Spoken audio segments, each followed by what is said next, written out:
علاء الدین صابری کلیہ رضی اللہ تبارک و تعالیٰ ان کے عرص سراپا کلش کے موقع پر منعقد کی گئی ہے۔ استاذ گرامی استاذ العلماء حضرت علامہ حافظ اسماعیل احمدی صاحب قبلہ یہاں موجود ہیں، اور باقی محفل کے شہزادے صوفی نورالعین صافی صاحب، مخیر قوم جناب شریف میمن صاحب، اور بھی بہت سارے افراد، صوفی حلیم الدین صاحب اور صوفی سید کلیم الدین صاحب اور ہمارے برادر حافظ مقصود صاحب، حافظ غفران صاحب، سبھی احباب ہیں۔ میں آ رہا تھا، ہمارے مہمان صوفی شکیل ابوالعلائی صاحب ان کے کسی مرید کے یہاں دعوت میں جا رہے تھے۔ میں نے بائک سے اتار کر ان کا ہاتھ پکڑا، میں نے کہا کہاں جا رہے ہیں؟ دعوت میں۔ میں نے کہا چلو میرے ساتھ، صابر پاک کی محفل میں دعوت میں جا رہا ہے، چلو۔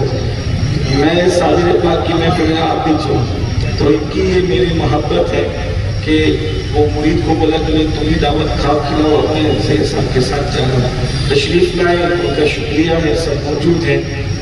اللہ تعالیٰ ہماری محبتوں کو سلامت رکھے۔ مخدوم صابر کریم سنی جماعت الاسلام ان سب کارکنان کو بھی اللہ سلامت رکھے، اور کمی ہے تو ہمارے مشفق و مہربان ہم سب کی محفلوں کی جان اور اہل سنت کی آبرو اور حضرت قبلہ صوفی ملت رحمت اللہ علیہ کی کمی ہے، لیکن ان کا روحانی فیضان جاری ہے، اور 10:30 بجنے کے قریب ہیں، اور معلومات کے لوگ 10 بجے کے بعد سست ہو جاتے ہیں کہ 10 کے بعد ان کو سننے کی عادت 20 سالوں سے ختم ہو گئی ہے۔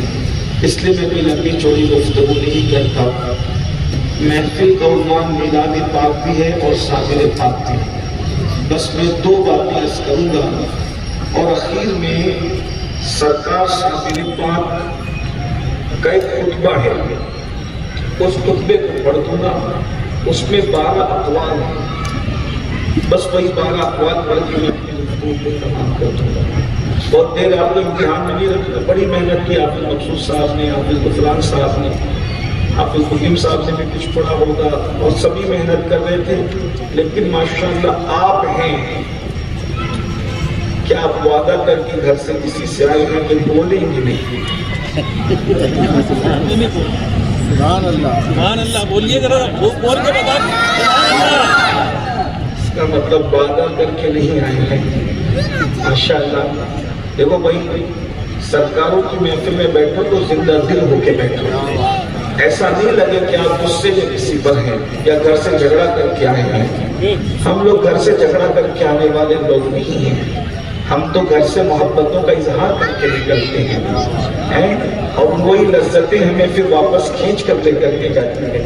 ہم محبت والے لوگ ہیں، اور یہ ہمارے مذہب اور مسلک کا حسن ہے کہ ہم چادر سے لے کے گھاگھر سے لے کر مرشدوں کی چوکھٹ تک سب سے پیار کرنے والے لوگ ہیں۔ سبحان اللہ، محبت ہمارا مسلک ہے، محبت ہمارا مذہب ہے۔ ہمارے یہاں خطبے میں ہر جمعہ پڑھا جاتا ہے، الا لا ایمان لمن لا محبت لا۔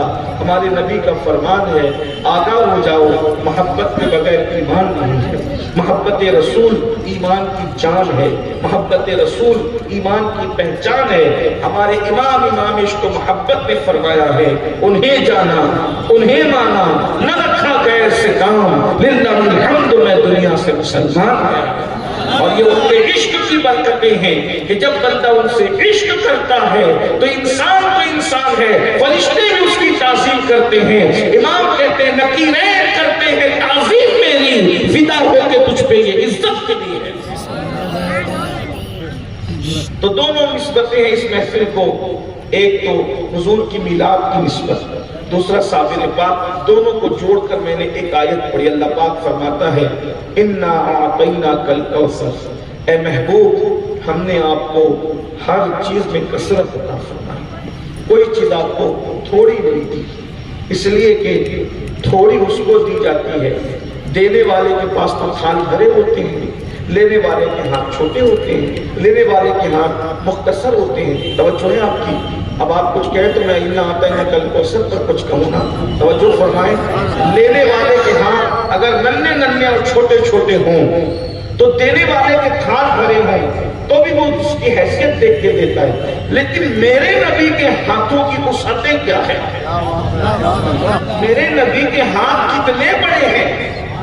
آج آپ سن لیں نبی کے ہاتھ. ارے جس کے دامن کی وسعتوں کا اندازہ کوئی نہیں لگا سکتا، وسعتیں دی ہے خدا نے دامن محبوب کو، جو کھلتے جائیں گے اور وہ چھپاتے جائیں گے. ان کے بیٹوں کے 14ویں نمبر کا بیٹا جب اتنے بڑے ساگر کو گھاگر میں سمیٹ سکتا ہے، جس کے پیغمبر کا یہ عالم ہے، اس کو عید الدین کے دادا کا عالم کیا ہوگا.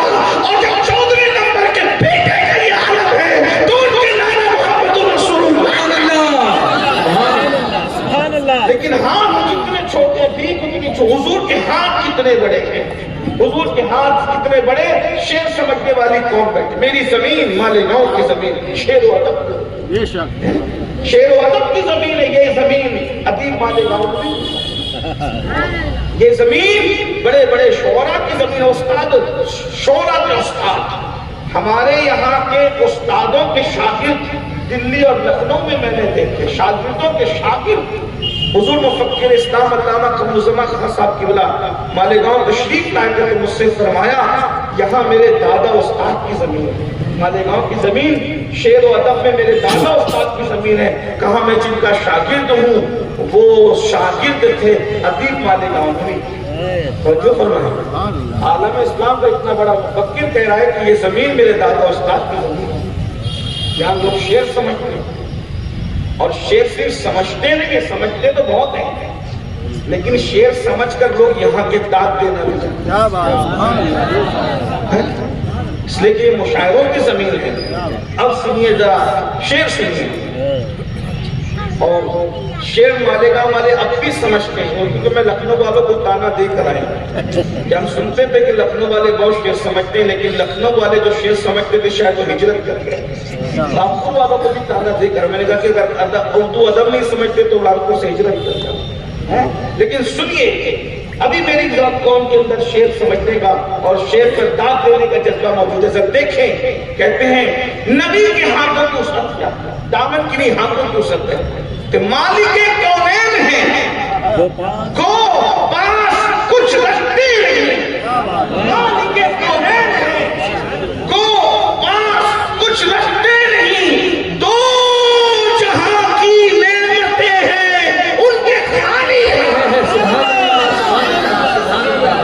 دو جہاں کی نعمتیں ہیں، دو جہاں کی نعمتیں ہیں، دو جہاں کی نعمتیں ہیں ان کے خالی ہاتھ میں. جب اس مقام پر انسان آتا ہے تو لوگ شاعری نہ سمجھنے والے کہتے ہیں یہ تو مولانا احمد رضا صاحب کی جادوگری ہے.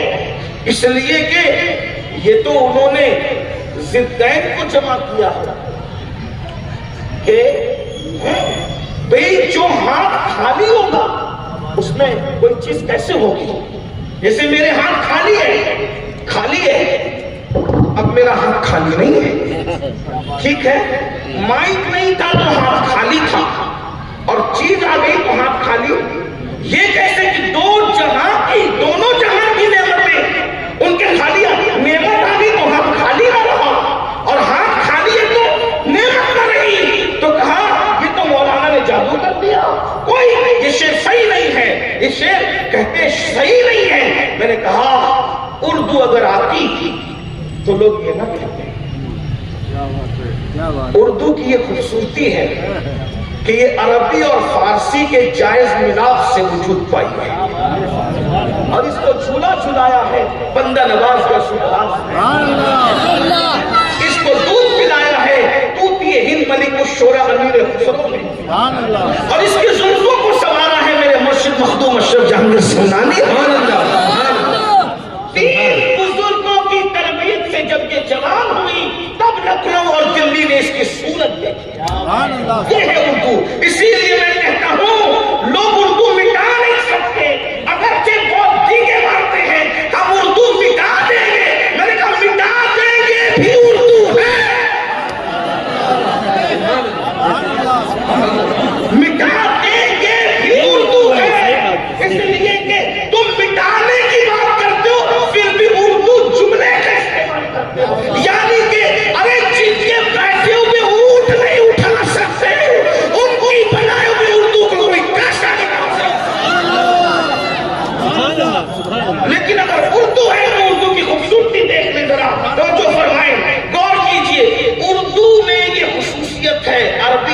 فارسی کی برکت سے کہ اس میں ایک لفظ کے انیک معنی ہوتے ہیں، ایک لفظ کے کئی ایک معنی ہوتے ہیں. ایک ہے خالی، خالی مطلب کچھ نہیں، صفر، زیرو، خالی. سمجھ میں آئی؟ آگے بڑھے. اس لیے کہ لوگ کہتے ہیں سب سے زیادہ آپ کو تقریر کا لطف کہاں آتا ہے؟ میں کہا خانقاہوں میں. کیا بات ہے. اور اس کے بعد میں کہا میرے گاؤں میں، یا خانقاہ میں یا میرے گاؤں میں. اس لیے کہ جو جی میں آتا ہے بول دیتے کسی کا ڈر نہیں ہوتا. پھر یہ خانقاہ بھی ہے اور میرا گاؤں بھی ہے، دونوں بھی ہے. مجھے بولنا تو ہے نا، ذرا توجہ کریں. خالی کا مطلب کیا؟ خالی کا مطلب ہوتا ہے کچھ نہیں، صفر. یہی ہے نا، یہ مطلب ہوا. جیسے